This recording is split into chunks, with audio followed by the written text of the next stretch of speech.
ఈరోజు రాయలసీమ,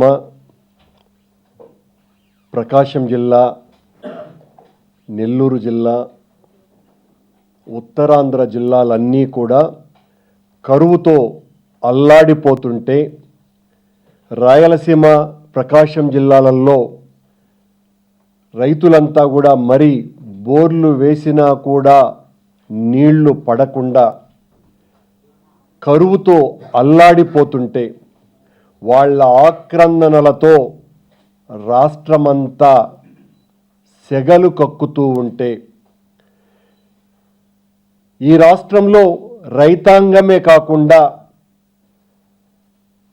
అన్ని వర్గాల ప్రజలు ఏ ఒక్కరి కూడా సంతృప్తికరమైనటువంటి జీవితంతో ఉండలేక ప్రభుత్వం ఏ రకంగానూ కూడా బాసటగా నిలవకపోవటం మూలంగా, ప్రభుత్వం ఏ రకంగా కూడా చేయూత అందించకపోవటం మూలంగా ఎన్నికలలో అనేక రకాలైనటువంటి హామీలు గుప్పించి అందరిలోనూ కూడా ఆశలు రగిలించి అధికారంలోకి వచ్చి 2.5 సంవత్సరాలు గడిచినా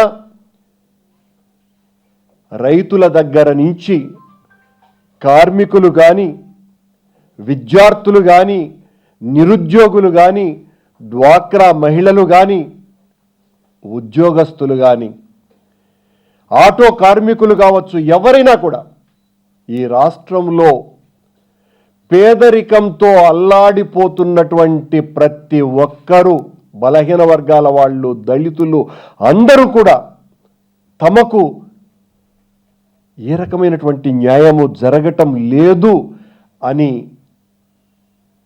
పరితపించిపోతుంటే ప్రభుత్వ బాసట కోసమని ఆక్రందనలు చేస్తూ ఉంటే చంద్రబాబు నాయుడు గారి ప్రభుత్వం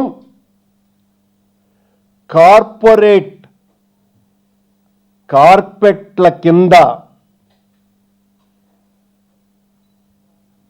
ప్రభుత్వ పాలనని పూర్తిగా తోసేసి కేవలం ఆర్భాటాలతోనూ, ప్రచారాలతోనూ, హంగులతోనూ కుళ్ళిపోయిన శవానికి కాస్మెటిక్ సర్జరీ చేసిన విధంగా ఈ రాష్ట్రంలో ఉన్నటువంటి ఏ ఒక్క ప్రజల యొక్క ఆశల్ని తీర్చలేకుండా నేను అది చేశా, 2 పారిశ్రామిక సదస్సులు నిర్వహించా, ఒక సదస్సులో 4.5 లక్షల కోట్ల రూపాయల ఒప్పందాలు జరిగితే మరొక సదస్సులో 10,25 కోట్ల రూపాయలకు పైగా ఒప్పందాలు జరిగాయి అని ప్రకటించుకుంటే నేను దావోస్కు వెళ్ళి అనేక రకాలైనటువంటి పారిశ్రామికవేత్తలు నా ముఖాన్ని చూసి వాళ్ళందరూ ఆంధ్ర రాష్ట్రానికి పరుగులు తీస్తున్నారు అని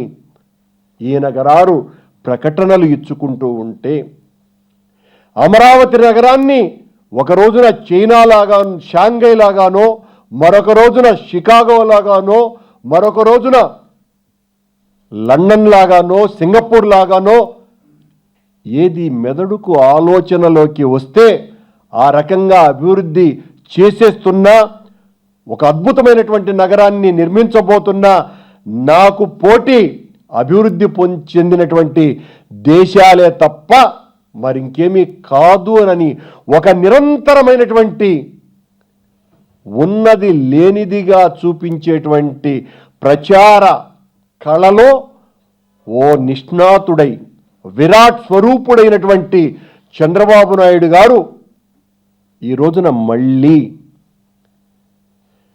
మహిళా సాధికారికత అన్నటువంటి ఒక సమున్నతమైనటువంటి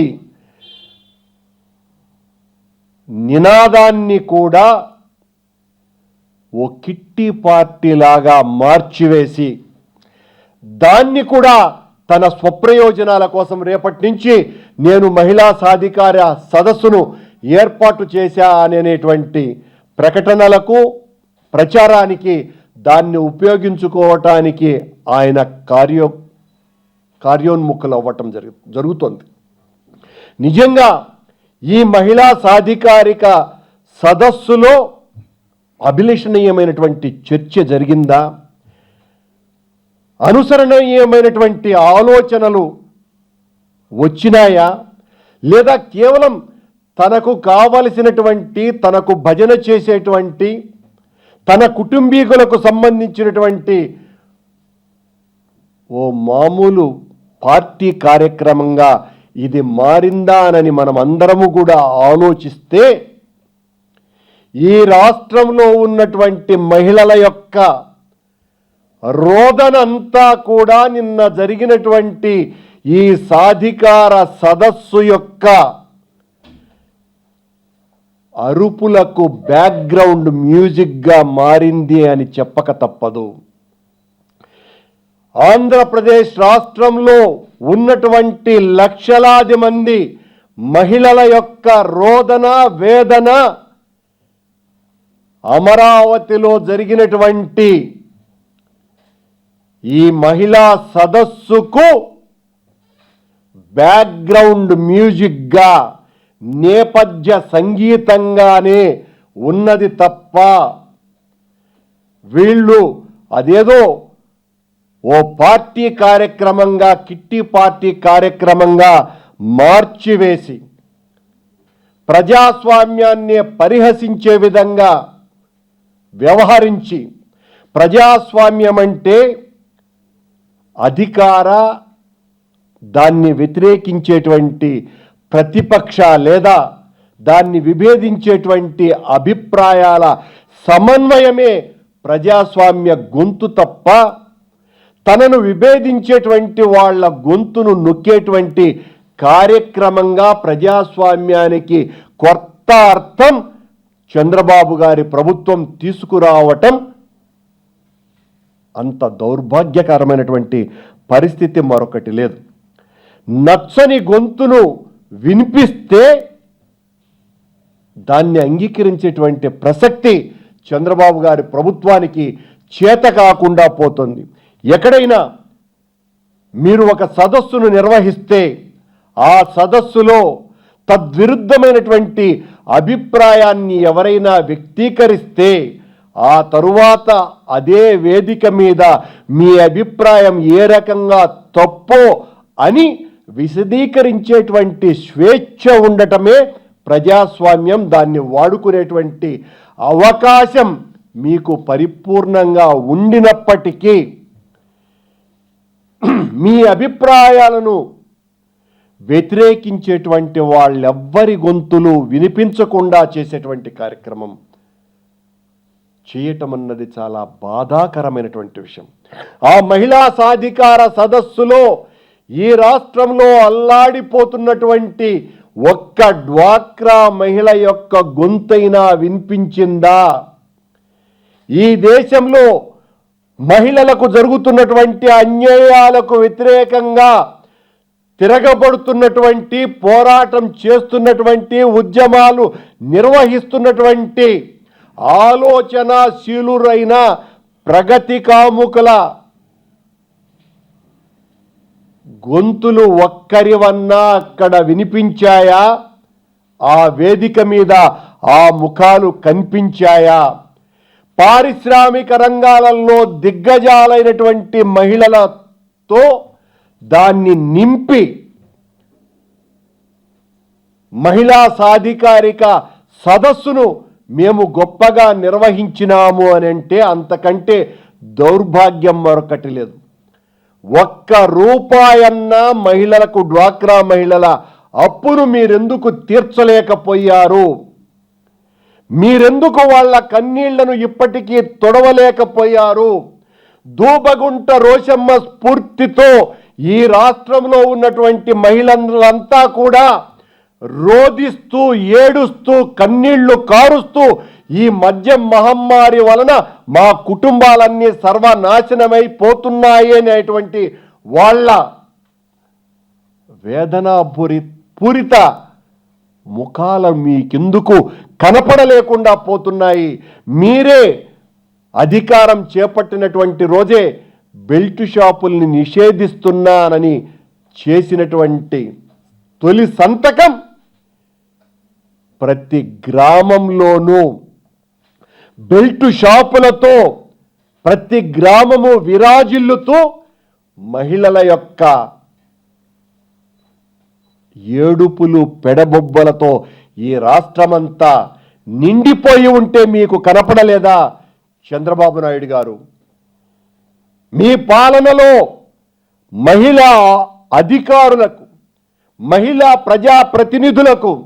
ప్రజాప్రతినిధుల కూతుళ్లకు, చివరకు సాక్షాత్తు మీ పార్లమెంటు సభ్యుడైనటువంటి వ్యక్తి కూతురు కూడా బయటికి వచ్చి చంద్రబాబు గారు మీకు ఒక నమస్కారం అని ఏడుస్తూ తిరుపతి రోడ్డుల్లో చేసినటువంటి పెడబొబ్బలు మీకు కనపడటంలే. మీరు మహిళా సాధికారిక సదస్సులో కనీసం డిక్లరేషన్ను ప్రకటించటానికి కూడా మీకు ధైర్యం చాలలేకపోయింది. దాదాపు 13.5 కోట్ల రూపాయలు వెచ్చించి 10-12 వేల మంది బలవంతపు ప్రేక్షకుల్ని రప్పించి వాళ్లకు కనీసమైనటువంటి వసతి కల్పనలు కూడా కల్పించకుండా, వాళ్లను విద్యార్థులను అనేటువంటి గౌరవం కూడా ఇవ్వకుండా ప్రొక్లైన్లతో వాళ్లను తోలుకొనిపోయి గొర్రెల్లాగా మిమ్మల్ని ప్రశ్నించేటువంటి వాళ్ళ గొంతులను వినిపించకుండా ప్రయత్నం చేసి ప్రగతిశీలమైనటువంటి అభిప్రాయాలకే తావు ఇవ్వని వేదికగా ఆ మహిళా సాధికారిక సదస్సును మీరు నిర్వహించినారు. కారణం చంద్రబాబు గారి పాలన మీద ఆయనకే సంతృప్తి లేకపోవటం కారణంగా ఏదో ఒక రకమైనటువంటి ఈ సదస్సులు నిర్వహిస్తూ తనకు సంబంధించినటువంటి ప్రసార మాధ్యమాల ద్వారా తనకు 100 కోట్ల రూపాయలు ఖర్చు చేసి నిరంతరం గోబెల్స్ ప్రచారాన్ని నిర్వహిస్తూ తనను వ్యతిరేకించేటువంటి వాళ్లకు అవకాశాలే ఇవ్వకుండా, వాళ్ళ ముఖాలనే కనపడనివ్వకుండా, ప్రజాస్వామ్యం అన్నదాన్నే లేకుండా ఇతరులకు అవకాశం ఇచ్చేటువంటి వేదికే ప్రజాస్వామ్యం. ఆ ప్రజాస్వామ్య అర్థాన్నే స్ఫురింపచేసి ఈరోజు ఆ సదస్సు నిర్వాహకుడైనటువంటి కోడెల శివప్రసాద్ గారు, తెలుగుదేశం పార్టీ నాయకుడు, సభాపతి, కడవడు నీళ్లల్లో చిటికెడు విషం చిమ్మటానికి వచ్చేటువంటి ప్రయత్నం చేసినారు అనేటువంటి మాట మాట్లాడుతున్నారు. అది కాదు వాస్తవం.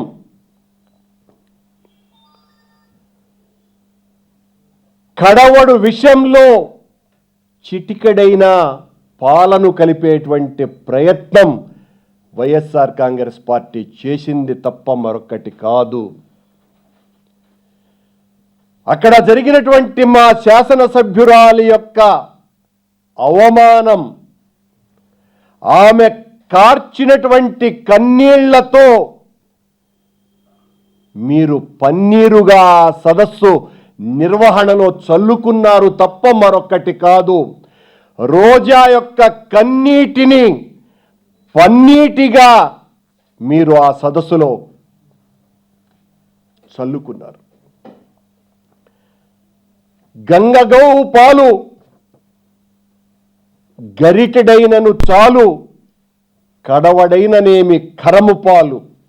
మీ సదస్సు నిర్వహణ ఓ కిట్టి పార్టీలాగా జరిగిందే తప్ప ఆ కిట్టి పార్టీలో ఏ రకంగా అయితే దాని యొక్క మూలాలు లేకపోతే చర్చ యొక్క సారాంశాలు బయటికి వస్తాయో అంతకంటే మెరుగ్గా ఈ నిర్వహణ వలన ఏ రకమైనటువంటి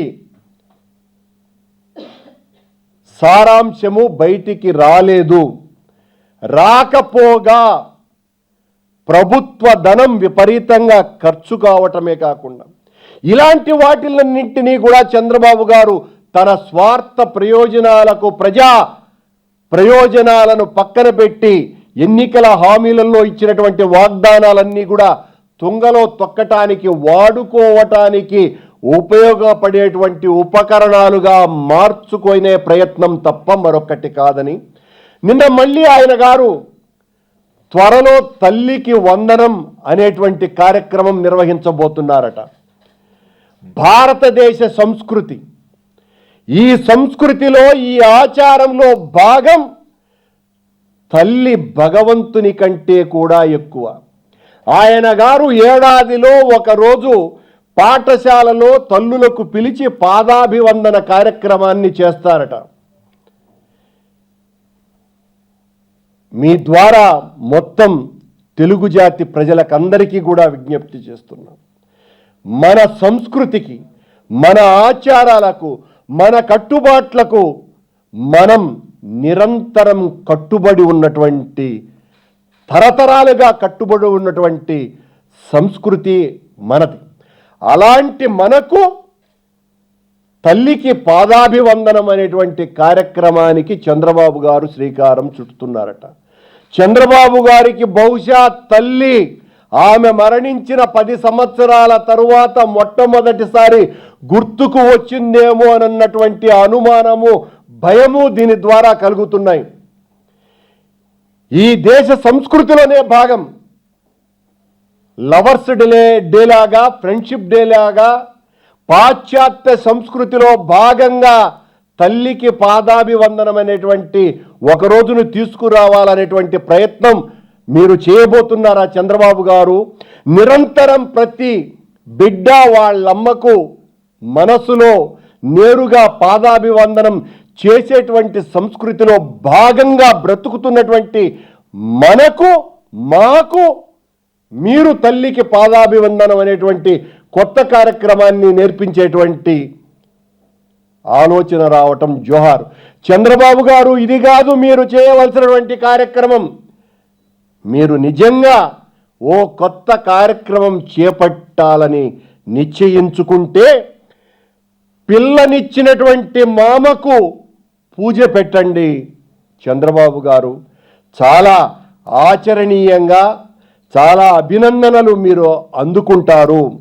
లేదా ఈ 20 సంవత్సరాల కాలంగా మిమ్మల్ని ఆదర్శంగా తీసుకొని పిల్లనిచ్చినటువంటి మామకు ఎంతమంది ద్రోహం చేశారో ఆ పరిస్థితి ఇక మీదట వెళ్ళి మనకు భార్యను అప్పగించినటువంటి ఆ తండ్రికి, ఆ మామకు పాదాభివందనం అనేటువంటి కార్యక్రమం చంద్రబాబు గారు పెడితే మొత్తం రాష్ట్రంలో ఉన్నటువంటి తెలుగు వాళ్ళందరూ కూడా హర్షిస్తారు. ఆర్భాటపు కార్యక్రమాలతో ప్రజాధనాన్ని దుర్వినియోగం చేసి కార్పెట్ల కింద మీ పాలనను నిద్రపుచ్చి మీ అసమర్థ పాలనతో